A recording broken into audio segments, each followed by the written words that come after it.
Hello friends, आप सभी का स्वागत किया जाता है आपके अपने यूट्यूब चैनल पीकेबी एजू ज्ञान में। फ्रेंड्स, आज की इस वीडियो में हम पीरियोडिक प्रॉपर्टी चैप्टर है उसके क्वेश्चन डिस्कस करेंगे, जो कि आपके HAU 4 ईयर प्रोग्राम के लिए बहुत ही इंपॉर्टेंट है। अगर आप इसका एग्ज़ाम देने जा रहे हैं ICAR का और HAU 4 ईयर प्रोग्राम, तो इस वीडियो को लास्ट तक ज़रूर देखिए, आपको बहुत सी हेल्पफुल कंटेंट मिलने वाला है। तो चलो दोस्तों, वीडियो शुरू करते हैं। पहला क्वेश्चन। फ्रेंड्स, आज की इस वीडियो में हम पीरियोडिक प्रॉपर्टीज है चैप्टर 1 में से आयनिक रेडियई और आयनाइजेशन एनर्जी से रिलेटेड कुछ क्वेश्चन डिस्कस करेंगे। तो चलो शुरू करते हैं। सबसे पहला question. Sodium forms any positive ion but it does not form any two positive because of. इसका आंसर क्या आएगा? A. A is correct answer. आप देख सकते हैं, low value of ionization energy first and high value of ionization energy two. यानी कि इसका क्या मतलब हुआ? Na के अंदर क्या है, 3s1 के अंदर इलेक्ट्रॉन होता है। इसकी इलेक्ट्रॉनिक कॉन्फ़िगरेशन आपको पता होगी। तो इसके अंदर 3s1 के अंदर एक इलेक्ट्रॉन पाया जाता है, यानी कि इस इलेक्ट्रॉन को निकालने के लिए कम एनर्जी रिक्वायर होगी, यानी कि comparison to second ionization energy. तो इसलिए क्या है, सोडियम Na पॉजिटिव बनाता है, टू पॉजिटिव नहीं बनाता है। आई थिंक आपको ये समझ में आ गई होगी आयोनाइजेशन एनर्जी क्या होती है, ये आपको पता होगा। तो नेक्स्ट क्वेश्चन डिस्कस करते हैं। In second period of periodic table B comes after Be। यानी कि इन पीरियोडिक टेबल के अंदर क्या है, Be कम्स आफ्टर Be, यानी कि ब्रोन है वो बेरिलियम के बाद में आता है पीरियोडिक टेबल में। जैसे आप देखोगे तो उसमें से अब क्या है, आपको ionization potential of B will be, यानी कि आयोनाइजेशन पोटेंशियल आपको बताना है बी का क्या होगा। आयोनाइजेशन पोटेंशियल और आयोनाइजेशन एनर्जी एक ही चीज़ होती है, आप इसमें कंफ्यूज होने की कोई जरूरत नहीं है। तो इसका करेक्ट आंसर क्या आएगा? B, less than that of beryllium, यानी कि बेरिलियम से कम होती है। क्योंकि क्या है, बोरोन के अंदर क्या होता है कि इसका एटॉमिक नंबर कितना होता है, बोरोन का 5 होता है, और इसके अंदर 2p के अंदर एक इलेक्ट्रॉन होता है, और उसमें क्या है, बेरिलियम के अंदर 2s2 होता है। तो उसमें क्या है, 2p के अंदर 1 इलेक्ट्रॉन होने की वजह से इसको आसान कम एनर्जी होती है इसको रिमूव इलेक्ट्रॉन को रिमूव करने के लिए। तो क्या है, बेरिलियम की आयोनाइजेशन एनर्जी क्या है, कम होती है comparison to boron. Next question. For a given value of principal quantum number, the ionization energy is highest for। इस क्वेश्चन को सॉल्व करने के लिए मैं आपको ट्रिक बताता हूँ। तो क्या है, एस की क्या सबसे ज़्यादा होती है, उसके बाद में पी की, उसके बाद में डी की, और उसके बाद में एफ की। तो ये आपको याद रखनी है, उससे आप क्या है क्वेश्चन को सॉल्व कर पाएंगे। यानी कि जितने भी क्वांटम नंबर है उनके बेस पे आपको बताना है एस इलेक्ट्रॉन की, पी इलेक्ट्रॉन की, एफ की और डी की। तो इसका करेक्ट आंसर क्या आएगा? ए। तो एस इलेक्ट्रॉन की आयोनाइजेशन एनर्जी है वो सबसे ज़्यादा होती है, क्योंकि वो क्या है, न्यूक्लियस के पास होता है और अट्रैक्शन ज़्यादा होती है। इसके कारण क्या है, इलेक्ट्रॉन को रिमूव करना मुश्किल हो जाता है। तो इसका करेक्ट आंसर ए रहेगा। उसके बाद में नेक्स्ट क्वेश्चन क्या है, the first element of group in many ways differ from the other heavier member of group, this is due to. यानी कि फर्स्ट जो एलिमेंट है ग्रुप का, वो अदर एलिमेंट से किस वे में डिफर करता है। तो उसमें क्या है, फर्स्ट में क्या है, डी ऑर्बिटल नहीं पाए जाते हैं। तो इसका करेक्ट आंसर क्या आएगा? B. B is correct answer, unavailability of d orbital. उसके बाद में आपका नेक्स्ट क्वेश्चन है, melting point melting point of NaCl, Br, NaBr, NaI and NaF will be in order.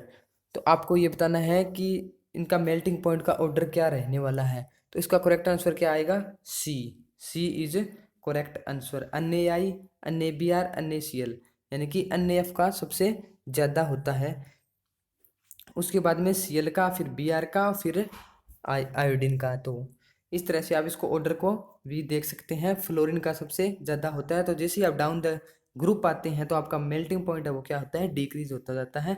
तो इस बेस पे आप इस क्वेश्चन को भी सोल्व कर सकते हैं। आई थिंक आपको ये क्वेश्चन समझ में आ गया होगा। नेक्स्ट क्वेश्चन क्या है, क्वेश्चन नंबर 7। अन्य positive, Mg2 positive, Al3 positive, Si4 positive are isolated electronic species. Their ionic size will be follow the order।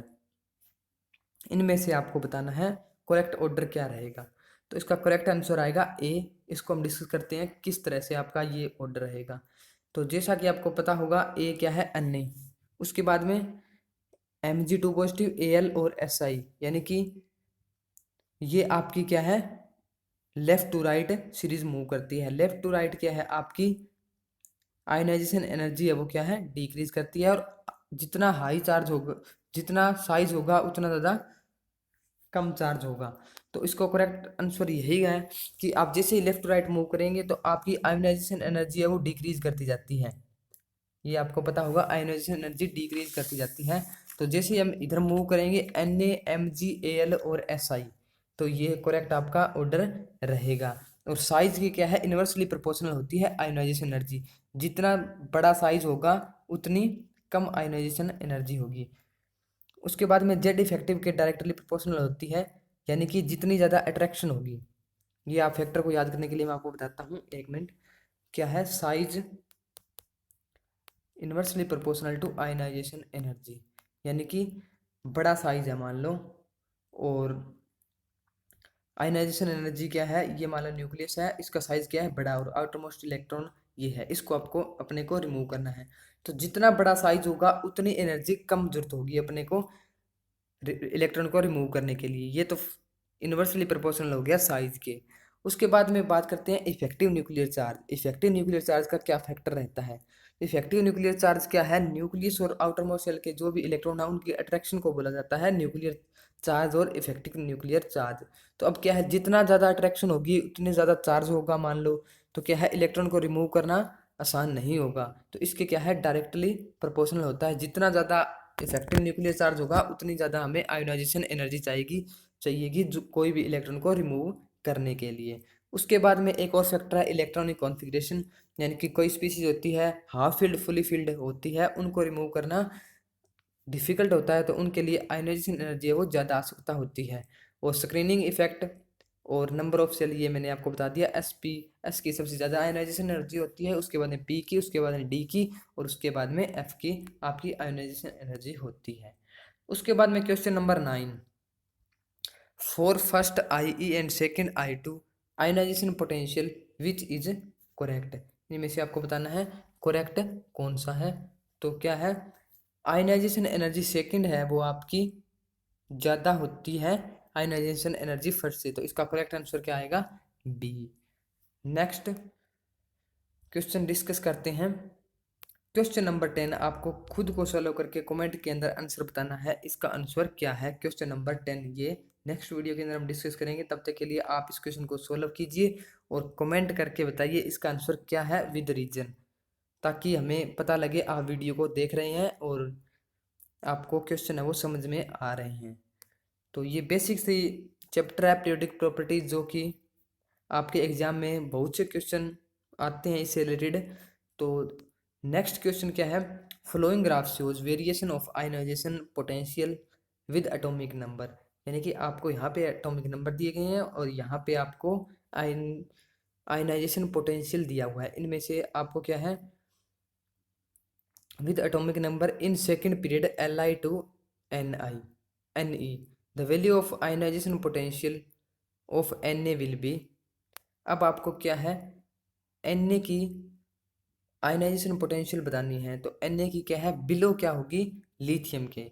तो डाउन द ग्रुप जाते हैं तो आपकी आयनाइजेशन एनर्जी है वो क्या करती है, जैसे ही आप डाउन द ग्रुप जाते हैं तो आपका साइज है वो क्या है, बड़ा हो जाता है, तो आपकी आयनाइजेशन एनर्जी कम हो जाती है। तो इसकी क्या है, बिलो Li इसका करेक्ट आंसर रहेगा। उसके बाद में question number 12, the correct decreasing order of ionic radius is. अब आपको बताना है आयनिक रेडियस का करेक्ट ऑर्डर क्या रहेगा। तो क्वेश्चन नंबर 12 है ये आपका, इसका करेक्ट आंसर आएगा सी, कार्बन 4 नेगेटिव, उसके बाद में नाइट्रोजन 3 नेगेटिव, फिर O2 नेगेटिव, उसके बाद में फ्लोरीन। तो ये देखते हैं इसकी वेरिएशन किस प्रकार से रहती है। तो जैसे ही आप लेफ्ट टू राइट जाते हैं सेकंड पीरियड के अंदर, तो आपका क्या है, पहले क्या आता है कार्बन, उसके बाद में क्या आता है नाइट्रोजन, फिर ऑक्सीजन, फिर फ्लोरीन। तो आपका साइज किस तरह से रहना चाहिए? ऑर्डर आपका सबसे पहले कार्बन का साइज बड़ा होता है, फिर नाइट्रोजन का, फिर ऑक्सीजन का, फिर फ्लोरीन का। और यहाँ पे चार्जेस भी दिए गए हैं, चार्ज के अकॉर्डिंग क्या होती है, तो इसको भी हम डिस्कस करेंगे। एनायन का चार्ज, एनायन का मतलब साइज है वो सबसे बड़ा होता है। एक पॉइंट आपको नोट करना है, एनायन का साइज वो क्या है, बड़ा होता है। फिर न्यूट्रल का होता है, फिर कैटायन का होता है। ये आपको बात है वो याद रखनी है। तो उसके बाद में आयनिक रेडियस है वो डायरेक्टली इन्वर्सली प्रोपोर्शनल होती है चार्ज ऑफ कैटायन। ये आपको पॉइंट याद रखना है। आपकी आयनिक रेडियस होती है वो क्या है, इन्वर्सली प्रोपोर्शनल होती है कैटायन के चार्ज पे। यानी कि जितना ज़्यादा कैटायन होगा, प्लस होगा, पॉजिटिव चार्ज होगा, उतनी कम आपकी आयनिक रेडियस होगी। इन्वर्सली प्रोपोर्शनल होता है। और आपका क्या है, डायरेक्टली प्रोपोर्शनल होता है एनायन के। आयनिक रेडियस है वो क्या है, डायरेक्टली प्रोपोर्शनल होती है चार्ज ऑफ एनायन, एनायन के चार्ज पे डायरेक्टली प्रोपोर्शनल होती है। उसके बाद में एक एग्जांपल करते हैं इसी तरह से, आपको समझ में ज़्यादा आएगा। जैसे O नेगेटिव है और O2 नेगेटिव है, इनमें से आपको बताना है कि ज़्यादा आयनिक रेडियस किसकी होगी। तो मैंने बताया अनायन के डायरेक्टली प्रोपोर्शनल होती है, तो इसका क्या है, करेक्ट ऑर्डर ये रहेगा। इसी तरह से अगर आपसे पूछ लिया जाए Fe2 पॉजिटिव और Fe3 पॉजिटिव में से बताओ आयनिक रेडियस किसकी ज़्यादा होगी, तो इसका करेक्ट ऑर्डर रहेगा Fe2 पॉजिटिव की आयनिक रेडियस है वो ज़्यादा होगी। तो ये था कुछ क्वेश्चन आयनिक रेडियस से। नेक्स्ट बढ़ते हैं क्वेश्चन की तरफ। Ionization potential of isotope of an element is same. ये आपको वैसे ही बेसिक क्वेश्चन है, ये याद रखना है कि आयनाइजेशन पोटेंशियल आइसोटोप, कोई भी एलिमेंट है उसके आइसोटोप होते हैं, उनका आयनाइजेशन एनर्जी और पोटेंशियल है वो सेम होता है। नेक्स्ट क्वेश्चन क्या है, question number 22। The ionic radii of halide ion follow the order. आपको बताना है इनमें से करेक्ट ऑर्डर कौन सा है। तो इसका करेक्ट आंसर आएगा 22 का ए। यानी कि सबसे पहले आयोडीन, फिर ब्रोमीन, फिर क्लोरीन और फिर फ्लोरीन। आयनिक रेडियस आपको बताना है। तो सबसे पहले आपको पता होगा डाउन द ग्रुप, अब अगर हम जाते हैं तो क्या है, आपका साइज है वो इंक्रीज होता होता है। तो इनमें से आपको क्या पता लग ही गया होगा, फ्लोरीन क्या है नीचे आता है, फिर आता है क्लोरीन, फिर ब्रोमीन, फिर आयोडीन। तो इसका करेक्ट ऑर्डर आपको पता लग गया होगा। और उसके बाद में क्या है, यहाँ पे आप देख सकते हैं आई और बी आर नेगेटिव के अंदर यहाँ पे डिफरेंस दिया गया है। तो आयोडीन का क्या है वो ज़्यादा होता है कंपैरिजन टू ब्रोमीन। उसके बाद में नेक्स्ट क्वेश्चन क्या है आपका, इसका करेक्ट 22 का ए आएगा, क्योंकि डाउन द ग्रुप साइज क्या है वो इंक्रीज होता है। उसके बाद next question, the relative extent to which the various orbital penetrate the cloud electron cloud of orbital is. तो ये आपको मैं बताऊं कि आपका स्क्रीनिंग इफेक्ट होता है जो किस क्या है, एस ऑर्बिटल के अंदर सबसे ज़्यादा होता है, फिर पी के अंदर होता है, फिर डी के अंदर होता है, फिर एफ के अंदर होता है। तो आपका करेक्ट आंसर क्या आएगा ए, क्योंकि एस के अंदर सबसे ज़्यादा होता है पेनिट्रेट ऑर्बिटल। अब आपको पता नहीं होगा अभी स्क्रीनिंग इफेक्ट क्या होता है, तो मैं थोड़ा सा आपको आइडिया देता हूँ स्क्रीनिंग इफेक्ट के बारे में, किस प्रकार से आपका स्क्रीनिंग इफेक्ट होता है। तो मान लीजिए आपके पास क्या है, ये क्या है, न्यूक्लियस है, उसके अराउंड क्या है, ये सब सेल है डिफरेंट। यहाँ पे क्या है, इलेक्ट्रॉन है, यहाँ पे भी इलेक्ट्रॉन है, यहाँ पे भी इलेक्ट्रॉन है। आई बात समझ में। अब क्या है, यहाँ पे इनकी न्यूक्लियस और इलेक्ट्रॉन की क्या होती है, अट्रैक्शन होती है इनके बीच में, क्या है, अट्रैक्शन। अब यहाँ पे क्या है, इलेक्ट्रॉन यहाँ पे भी है और यहाँ पे भी है, इनके बीच में क्या है, रिपल्सन पाई जाती है। इलेक्ट्रॉन इलेक्ट्रॉन की रिपल्सन होती है, ये आपको पता होगा। इस रिपल्सन की वजह से क्या होता है कि इस इलेक्ट्रॉन का न्यूक्लियस से क्या है वो चार्ज है वो कम हो जाता है, और ये इलेक्ट्रॉन है ये वाले स्क्रीनिंग की तरह काम करते हैं एक टाइप से। तो ये क्या है, इन इलेक्ट्रॉन की अट्रैक्शन को कम कर देते हैं और स्क्रीन की तरह काम करते हैं, एक लेयर बना देते हैं जिनसे इनकी अट्रैक्शन है वो आउटर मोस्ट इलेक्ट्रॉन के न्यूक्लियस से कम हो जाती है। इसी वजह से इसको क्या है, स्क्रीनिंग इफेक्ट और शील्डिंग इफेक्ट भी बोला जाता है। और इसको निकालने का तरीका क्या है, सिलेक्टर रूल के द्वारा इसको निकाला जाता है। ये हम फर्दर वीडियो के अंदर डिस्कस करेंगे किस प्रकार से हम सिलेक्टर रूल के द्वारा शील्डिंग इफेक्ट को निकाल सकते हैं। उसके बाद में नेक्स्ट क्वेश्चन की बात करें, among the flowing the third ionization energy is highest for. यहाँ पे 4 ऑप्शन दिए गए हैं, तो आपको इनमें से बताना है कि करेक्ट आंसर क्या है। तो बेरिलियम की आयनाइजेशन एनर्जी है वो सबसे ज़्यादा होती है। तो बेरिलियम के अंदर क्या है, 2s2 के अंदर इलेक्ट्रॉन पाए जाते हैं।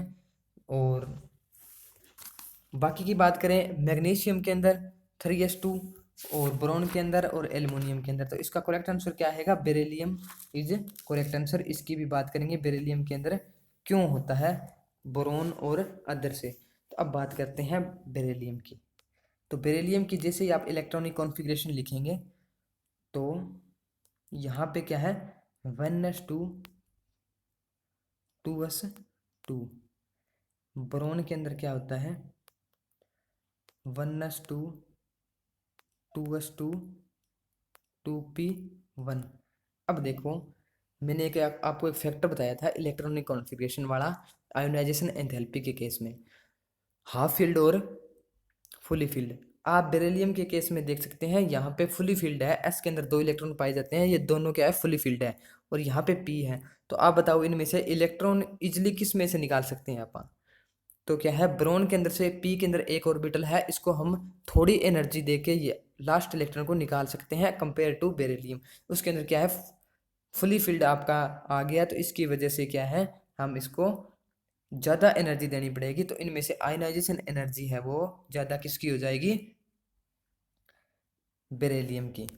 नेक्स्ट क्वेश्चन हम, और क्वेश्चन है नेक्स्ट वीडियो के अंदर करेंगे, किस प्रकार से इलेक्ट्रोनेगेटिविटी और इलेक्ट्रॉन एफिनिटी और सारी जितनी भी प्रॉपर्टीज है वो हम धीरे धीरे डिस्कस करेंगे अकॉर्डिंग टू देयर ट्रेंड्स और क्वेश्चन। अगर आपको इस वीडियो को पसंद आई है तो लाइक शेयर कमेंट जरूर कीजिए, और जो मैंने क्वेश्चन बताया है उसका आंसर आप विद रीजन के हिसाब से कमेंट कर सकते हैं, और नेक्स्ट वीडियो के अंदर हम उस क्वेश्चन को डिस्कस करेंगे किसने इसका करेक्ट आंसर दिया है। तो आज की इस वीडियो में इतना ही। वीडियो देखने के लिए आपका बहुत बहुत धन्यवाद। अगर आपको क्वेश्चन से रिलेटेड या कोई भी प्रॉब्लम हो तो आप कमेंट कर दीजिए, आपका को सॉल्यूशन प्रॉब्लम का जरूर किया जाएगा। धन्यवाद फ्रेंड्स।